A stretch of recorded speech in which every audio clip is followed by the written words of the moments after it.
So, Shawn Porter has now announced his retirement, and I think it's fitting to make a video just as a tribute video to him. Obviously, Shawn Porter's given us loads of fights for us to actually be appreciative of. And in terms of the welterweight division, I think he made the right decision to actually retire when he did, because it's always a good feeling to go out on top. I mean, say what you like about him, but in his last fight, I feel like he did show like he was an elite welterweight. I mean, he was definitely up there as an elite, probably one level below elite, but to some extent you can say he's elite because of the fact that he gave all the fighters that beat him absolute hell. And I think that is what he did. I mean, he gave Terence Crawford hell. Like he was probably gave him one of the hardest fights of his career. And obviously he gave Thurman hell. He gave Brook hell. He gave Spence hell. All of these fighters, he's given them absolute hell in terms of their career, and he's given them loads of hard fights, and he's given us fans loads of great fights to see. Obviously, he's a two-time world champion. He won the IBF welterweight title, and I think he won the WBC title. These are premier belts that he's won. He's not winning no, do you get me, like a WBO belt or an IBO belt. He's winning the most prestigious title that he can, and he's competing in the most highest level that he possibly can. In terms of his career, just to look at the fighters that he's fought, obviously the fighters in terms of world-class fighters, obviously you got Julio Diaz. The first fight they had was a draw, and then the second fight was a win. Obviously he fought Devin Alexander, Paulie Malignaggi, Brook. Obviously Brook was his first loss, and he came back from that loss against Eric Boone, and then he won a win against Adrian Broner. Then he has a loss against Keith Thurman. Now that fight I actually think he won. Obviously the judges gave it to Keith Thurman, but I actually thought he won that fight.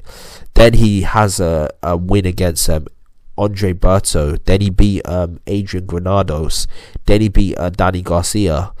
Then he beat Yordenis Ugas, which a lot of people thought that he lost that fight. The Garcia fight, you could argue, might have been his biggest victory because of the fact that Garcia was at that time he beat him in another type of way. He kind of outboxed him. He didn't just pressure him. And then obviously he got his win against Ugas, which a lot of people thought that he lost. But then he fought Errol Spence, and then he lost to Errol Spence in a very close fight. He gave a very good performance against him. But obviously I think Errol Spence won that fight because of the knockdown. If it weren't for the knockdown, I don't think I would have given it to him. I think it could have been a potential draw. But then obviously the Sebastian Formella fight was his last win of his career, and then finally he's capped his career off with a loss to Terence Crawford, which is nothing to be ashamed of. Obviously Terence Crawford is an absolute animal. So yeah, from that perspective, I mean, I think you're looking at a fighter that's definitely a throwback fighter. This is a guy that wanted to go in there and test himself against the best. He put himself out there and he fought the best, and he did win 2 titles. He's made a lot of money. He's got his own podcast. He's got a broadcasting career. I mean, he's got a lot going for him. I mean, he's only 34 years old, and I think it's a beautiful thing that he managed to he left the sport now. I mean, he could have easily went on and just kept fighting, and then obviously he would have made some decent paydays here and there, but then eventually he would have become like a gatekeeper. There would have been other fighters coming up like Boots Ennis and obviously Virgil Ortiz that would probably try using him as a way to get clout on their name. And he's obviously just lost to fighters that are just like were definitely elite. I mean, say what you like about Brook, right? But when he fought Shawn Porter and he beat him, he was an elite welterweight. He was at that point, you could argue, one of the best welterweights in the world. Then obviously you did have like the likes of the I remember when he first beat Malignaggi, and it was a massive shock to everyone that he knocked him out and how decisively he managed to do it as well. They were absolutely shocked by that. Obviously he beat Devin Alexander. He's got a lot of high level wins in his career, and I think at least one of them decisions that went against him could have went in his favour. I think the fight against Thurman, I think that fight, it could have went in his favour, and I think that's an all-time great classic welterweight bout. I think that can literally go into the annals of history as one of the best welterweight fights I've ever seen. That fight between Thurman and Porter was lit. I mean, it was right up there as one of the best fights that I've ever seen in my years of watching boxing. I'll put that up there as one of the best welterweight fights I've ever seen. Yeah, it definitely is up there. So yeah, I just want to commend Shawn Porter for always being game, always giving it all he's got. Oh yeah, there's one thing I forgot to mention. It's fun to mention this, but in terms of his amateur career, he also beat Usyk. So he managed to do something that no one in the cruiserweight division, which was packed back then, couldn't do, which was actually beat Usyk. He also beat Demetrius Andrade, and he